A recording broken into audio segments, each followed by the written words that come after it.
ప్రస్తుతం మనతో పాటు ప్రముఖ ఆధ్యాత్మికవేత్త వేదిక్ ఆస్ట్రాలజర్ గోనుగంట్ల సురేష్ బాబు గారు ఉన్నారు. గురుగారితో మాట్లాడదాం. నమస్కారం గురుగారు. మణికంఠ గారు నమస్కారం అండి. గురుగారు, మే నెల విశేషంగా కర్కాటక రాశి వాళ్ళకి ఏ విధంగా ఈ నెల కలిసి రాబోతుంది, మరి ఈ నెల ఎలా వినియోగించుకుంటే వీళ్ళకి అద్భుతంగా కలిసి వస్తుందంటారు, ఎలాంటి జాగ్రత్తలు తీసుకోవాలి? ఓం గం గణపతియే నమః. స్వర్ణలక్ష్మి నమస్తే అస్తు. పరబ్రహ్మ స్వరూపిణి రాజ్యం దేహి ధనం దేహి సర్వకామాంచ దేహి మే. స్వర్ణలక్ష్మి అమ్మవారు కర్కాటక రాశి వారికి ప్రతి నిమిషం సంతోషం ఆనందంగా ఉండే ఒక మనస్తత్వాన్ని, ప్రతి దాన్ని శోభాయమానంగా చూడగల ఒక గొప్ప శక్తిని వాళ్ళకి ఇవ్వాలని, తద్వారా బ్రహ్మజ్ఞానం, తద్వారా వాళ్ళకి రాజ్యాధికారం, వాళ్ళకి ఒక అథారిటీ పవర్ స్టేటస్ ఉండాలని, విపరీతమైన ధనం వాళ్ళు ఎక్కడుంటే అక్కడ ఉండాలని చెప్పేసి, అంతేకాకుండా వీళ్ళకి సర్వకామార్థ సిద్ధి, సర్వకామాంచ సిద్ధి, అనుకున్న కోరికలు మొత్తం నెరవేరాలని చెప్పేసి అమ్మవారు వాళ్ళని బాగా ఆశీర్వదించాలి అని చెప్పేసి మనం కోరుకుంటూ, ఈ మే మంత్ చూసుకుంటే, మే మంత్లో రాశి ఫలాలు చెప్పుకునే ముందు ఒక 4 ముఖ్యమైన విషయాలు ఈ మే మంత్ గురించి చెప్పుకోవాలి. ఒకటి, ఇది మనకు వైశాఖ మాస పూర్ణం నుంచి జ్యేష్ఠ మాస పూర్ణం వరకు ఉంటుంది. అంటే ఒక మంచి 2 పూర్ణములు కలిసి ఈ మంత్లో ఉన్నాయని మనం చెప్పుకోవచ్చు. తర్వాత ఇంకొక ముఖ్యమైనది ఏంటంటే, ఇందులో 4 గ్రహాలు మారుతున్నాయండి. చాలా ఇంపార్టెంట్ జ్యోతిష శాస్త్రం ప్రకారం చూసుకుంటే. దీనితో పాటుగా ఈ మంత్లో మనకి కర్తరి అని వస్తుందండి. ఈ కర్తర్లో ఎక్కువ అంటే సూర్యుడు తీవ్రత చాలా ఎక్కువగా ఉంటుందని ఒక 15 days వదిలేయమని చెప్తూ ఉంటారు. రీసెంట్గా మన పేపర్లో కూడా అయ్యే చెప్తూ ఉన్నారు, చూసారు కదండి, 15 days టెంపరేచర్ ఎక్కువగా ఉంటుందని. ఇది మనకి కర్తరి అని చెప్పేసి లాస్ట్లో ఏం పెడతారు. ఎందుకంటే ఈ టైంలో బయటికి పోకుండా, ఇల్లు కట్టుకోకుండా, గృహ ప్రవేశాలు చేసుకోకుండా, ఈ పెళ్లిళ్ళు అవి ఎక్కువగా తిరగకండి, ఎండ ఉంటుందని 15 days వదిలేయమని చెప్తూ ఉంటారనమాట. ఈ కర్తర్లో కొన్ని పనులు చేయొద్దు, ముఖ్యంగా బయటికి వెళ్ళి చేసే పనులు చేయొద్దు అని చెప్తూ ఉంటారు. దీనితో పాటుగా మనకి హనుమత్ జయంతి కొన్ని సందర్భాల్లో కొన్ని ప్లేస్లు జరుపుకుంటూ ఉంటారు. తెలంగాణలో ఒక రకంగా, మన వేరే చోట ఒక రకంగా జరుపుకుంటూ ఉంటారు. బట్ ఎక్కడెక్కడైతే హనుమత్ జయంతి జరుపుకుంటారో 12వ తారీఖు హనుమత్ జయంతి ఉంది. ముఖ్యంగా ఇది ఏలినాటి శనికి ఎవరైతే బాధలు పడుతున్నారో వాళ్ళంతా తప్పకుండా చేసుకోవాలి. కార్యజయం కావాలనుకున్న వాళ్ళు తప్పకుండా చేసుకోవాలని చెప్పేసి మనం కోరుకున్నామండి. ముందుగా మీరు అడిగిన విధంగా కర్కాటక రాశి వారు చూసుకుంటే, ఇందులో ఉన్న నక్షత్రాలు చూస్తే పునర్వసు 4వ పాదం, పుష్యమి 1, 2, 3, 4 పాదాలు, ఆశ్లేష 1, 2, 3, 4 పాదాలు అంతా కర్కాటక రాశిలో ఉంటారు. పేరు బలం పెట్టి మనం చూసుకుంటే హీ, హూ, హే, హో, డాడీ, డూ, డే, డో అన్న అక్షరాలంతా కూడా కర్కాటక రాశిలో ఉంటారని గమనించాలి. సో మనం చెప్పుకునే విధంగా 4 గ్రహాలు మారటంతో కొన్ని గ్రహాలు వీళ్ళకి చాలా అనుకూలంగా ఉన్నాయి, కొన్ని ఛాలెంజెస్ తీసుకుని వస్తూ ఉన్నాయి. బట్ ఓవరాల్గా కర్కాటక రాశి వాళ్ళకి రాబోయే 2 months చాలా బాగుంటుంది. ఒక మంచి, ఎందుకంటే సూర్యుడు 10 నుంచి 11లో బాగా విపరీతంగా యోగ్యతనిస్తూ జాబ్ విషయాల్లో చాలా బాగుంటుంది. అలానే కుజుడు వీళ్ళకి 9 నుంచి 10లో మారుతున్నారు. తర్వాత మంత్లో 11th వస్తూ ఉన్నారు. ఇది కూడా ఒక మంచి టైం. ఏ ప్రకారంగా చూసుకున్నా కానీ వీళ్ళకి ఒక సామాన్యంగా ఉండటం లేదా బెటర్గా ఉండే అవకాశం ఎక్కువ ఉంటుంది. ఒకవేళ ఏదన్నా ఇబ్బంది ఉన్నా కానీ టూ మచ్ వర్క్ ప్రెషర్ ఉంటుంది తప్ప పెద్ద పెద్ద ఇబ్బందులు అయితే ఏమీ లేవని గమనించాలి. 11వ స్థానంలో కుజుడు ఉండటం వల్ల కొంచెం దుఃఖపూరితమైన వాతావరణం ఉంటుంది. అంటే వర్క్ ప్రెషర్ లో ఎక్కువగా ఉంటారని గమనించుకోవచ్చు. దీనితో పాటు బుధుని వల్ల పుష్టిగా ఉంటారు, కాంతివంతంగా ఉంటారు, చక్కగా మాట్లాడుతూ ఉంటారు, లావాదేవీలన్నీ అనుకూలంగా ఉంటాయని తెలుసుకోవచ్చు. శుక్రుని 12వ స్థానంతో ఉండటంతో ఆర్థికంగా బాగుంటుంది, కానీ విపరీతంగా ఖర్చులు కూడా పెడతారు. కార్లు కొనుక్కోవటం, ఏసీలు కొనుక్కోవటం, టీవీలు కొనుక్కోవటం. ఇందులో మనకి మహర్షులు ఏం చెప్తారంటే, క్రియాఫలం అంటే సూర్యుని వల్ల ఏదైనా పని చేస్తే ఆదాయం వస్తుంది, అందులో ఫలితం వస్తుంది. తర్వాత 11వ స్థానంలో విత్త లాభం అని చెప్తారు. అంటే అనుకున్న ధన ప్రవాహం వస్తుంది. అప్పటిదాకా వాళ్ళు ఏదైనా కష్టపడి హార్డ్ వర్క్ చేస్తుంటే ధనం రూపాయన తిరిగి వస్తుంది. అలా ఇంటికి సంబంధించిన వైభవంగా ఉండటానికి ఎక్కువగా ఖర్చు పెడుతూ ఉంటారు. అది మిక్స్డ్ రిజల్ట్ అని చెప్పుకోవచ్చు అనమాట.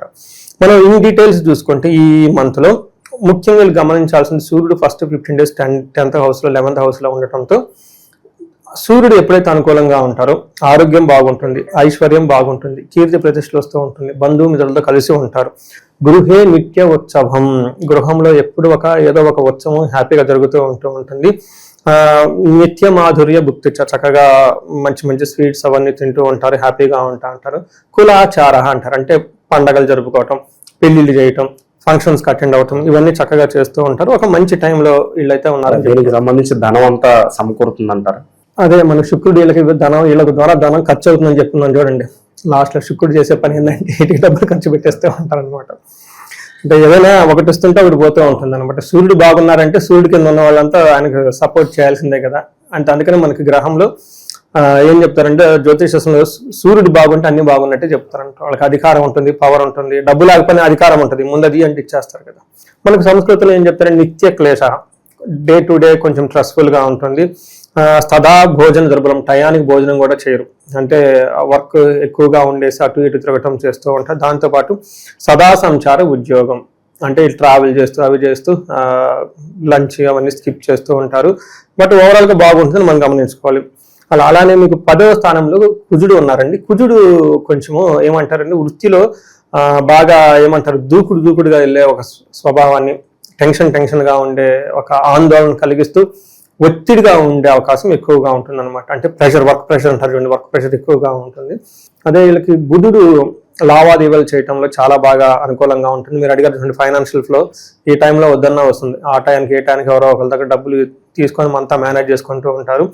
శుక్రుడు 11వ స్థానం 12వ స్థానంలో ఉండటం ఏమని చెప్తారంటే కృష్యాది సర్వ విఘ్నం, అంటే రెగ్యులర్ గా చేసే డే టు డే యాక్టివిటీస్ లో ఆటంకాలు వస్తుంటాయి. అంటే వీళ్ళు వేరే పార్టీల్లో ఫంక్షన్ లో ఉండటంతో రెగ్యులర్ గా చేయాల్సిన పనులు చేయకుండా ఆటంకాలు ఉంటూ ఉంటాయి. మహాద్భయం, కొంచెం భయపడుతూ ఎక్కువ ఉంటారు అని చెప్తూ ఉంటారు. కొంచెం హెల్త్ కాంప్లికేషన్స్ జాగ్రత్తగా చూసుకుంటే ఒక రకంగా లాస్ట్ ఇంత ముందు రోజులతో కంపేర్ చేస్తే ఉద్యోగంలో చాలా స్ట్రాంగ్ గా ఉంటారని గమనించుకోవాలి. పార్టీలు ఫంక్షన్ చక్కగా అటెండ్ అవుతూ ఉంటారు. టయానికి మనీ ఏదో ఒక విధంగా వస్తూ ఉంటుంది. కొంచెం హెల్త్ విషయంలో జాగ్రత్తగా ఉండి రెగ్యులర్ గా చేయాల్సిన పని నెగ్లెక్ట్ చేసే అవకాశం ఉంటుంది కాబట్టి అవి సిస్టమేటిక్ గా చేసుకుంటూ ఉంటే బాగుంటుంది. ఇక ఈ రాశికి సంబంధించిన నక్షత్రాలు వాళ్ళకి ప్రత్యేకంగా ఈ మాసం ఎలా ఉంటుంది? ఇలా పునర్వసు, పుష్యమి, ఆశ్లేష 3 నక్షత్రాలు ఉంటాయండి. పునర్వసు వాళ్ళకి చూస్తే వీళ్ళకి క్షేమంగా ఉంటారు, లాభంగా ఉంటారు, అవుట్ స్టేషన్లు వెకేషన్స్ అంతా ఎక్కువ తిరుగుతూ ఉంటారు. తర్వాత వీళ్ళు నాశనము దేహపీడనము అని చెప్తుంటారు. అంటే శుక్రుని వల్ల, అంటే లేడీస్ ద్వారా, ఆ జెంట్స్ అయితేనేమో లేడీస్ అయితే జెంట్స్ ద్వారా వీళ్ళకి ఆటంకాలు ఎదురొచ్చే అవకాశం ఉంటుంది. వర్క్ అనుకున్నంత తొందరగా పోకుండా ఆగిపోయే ఉంటుంది. అలానే పుష్యమి నక్షత్రం వాళ్ళకి పరవాసము, క్షేమంగా ఉంటారు, లాభప్రదంగా ఉంటారు. వీళ్ళకి దేహ పీడనము, అతి భయము, ఏదో ఒక విషయంలో వీళ్ళు అతిగా భయపడుతూ ఉంటారు. అలానే శారీరకంగా అలసట ఎక్కువగా ఉంటుంది, టైర్డ్ గా ఉంటారు. ఆశ్లేష నక్షత్రాలకు దేహ పీడనం, అతి భయము, పరవాసము, అటు క్షేమంగా ఉంటారు. అన్ని నక్షత్రాలకు కొంచెం ఆశ్లేష నక్షత్రం జాగ్రత్తగా ఉంటే బాగుంటుంది. పునర్వసు వాళ్ళకి కొంచెం అనుకున్న వాటిలో కొంచెం ఆటంకాలు వచ్చే అవకాశం ఎక్కువ ఉంటుంది. బట్ ఓవరాల్ గా ఓ పక్క వీళ్ళు చేయాల్సిన పని ఎక్కువగా ఉంటుంది, ఓ పక్క వీళ్ళకి అనుకున్న విధంగా పని అయితే ముందుకు పోదు, బట్ సక్సెస్ అయితే సాధిస్తారు. హెల్త్ జాగ్రత్తగా పెట్టుకోవాలి, అతిగా భయపడే అవకాశం ఉంది కాబట్టి వీటికి సంబంధించిన రెమెడీస్ చేస్తే బాగుంటుంది. మరి విశేషంగా ఎలాంటి పరిహారాలు చేస్తే ఈ నెల వెళ్ళి కలిసి వస్తుంది? ఒకటి, ఈ రాశి వాళ్ళకి పరిహారం కింద మనం చూసుకుంటే కుజుడికి సంబంధించిన పరిహారాలు ఎక్కువ చేసుకుంటూ ఉండాలి. హనుమాన్ చాలీసా చదువుకోవటం, రాముడు ఆంజనేయ స్వామి కలిసిన పట్టాలు కానివ్వండి వాటికి పూజలు ఎక్కువ చేస్తూ ఉండటంతో చాలా బాగా కలిసి వస్తుంది. తర్వాత వీళ్ళు సుబ్రహ్మణ్యేశ్వర స్వామి భుజంగ స్తోత్రం చదువుకోవటము, లేదంటే లేదంటే జంట నాగులు అంటే వాటికి అక్కడ పూజ చేయటం, అభిషేకం చేస్తూ ఉంటే చాలా బాగుంటుంది.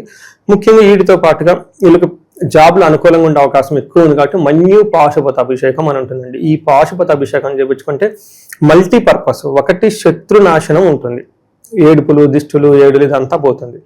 రెండోది వీళ్ళకి సంపదలు వచ్చే అవకాశం ఉంటుంది. వరుణకు సంబంధించిన మంత్రం అనమాట. ఇది చాలా పవర్ఫుల్ అండి, నేను చాలా ఎక్కువ మంది చేపిస్తూ ఉంటాను. వీసాలు, పాస్పోర్ట్స్, ఈ ఎన్ఆర్ఐలో స్టక్ అయిన వాళ్ళు ఎప్పటికీ ఎన్ని ఇంటర్వ్యూలు అయినా ముందుకు రాదు, ఎక్కడో లాస్ట్లో ఆగిపోతూ ఉంటుంది. మన్యు చేసుకుంటే చాలా బాగుంటుంది. మన్యు పాశుపత అభిషేకం చేస్తే ఈ టైంలో చాలా బాగుంటుంది. జాబ్ రావాల్సిన వాళ్ళు, పర్టికులర్గా పెళ్లి కావాల్సిన వాళ్ళు ఇవన్నీ చేసుకుంటూ ఉంటే సరిపోతుంది. వీటితో పాటుగా మల్టీ సోర్సెస్ ఆఫ్ ఇన్కమ్ కావాలి, బిజినెస్లు బాగున్నాయి, లేదంటే ఇంకా మాకు ఈ ఇన్కమ్ సరిపోవట్లేదు, నెక్స్ట్ కొత్త లెవెల్కి వెళ్ళిపోవాలనుకున్న వాళ్ళకి స్వర్ణలక్ష్మి విశేష హోమం చేయించుకుంటే చాలా బాగుంటుంది.